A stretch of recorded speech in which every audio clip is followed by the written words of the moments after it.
Doktor, mənim asmam və allergiyam var, lakin qanda allergiyanı göstərən göstəricilər normal gəlir.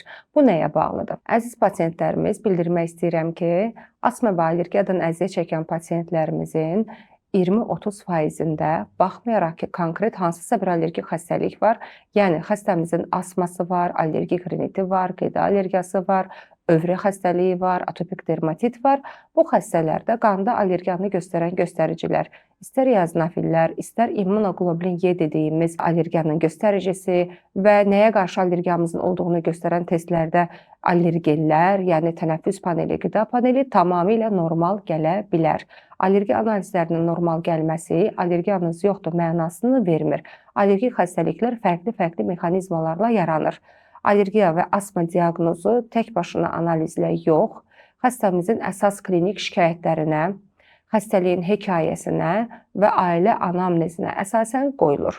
Qanda allergiyanın normal gəlməsi allergiyanız yoxdur mənasını vermir.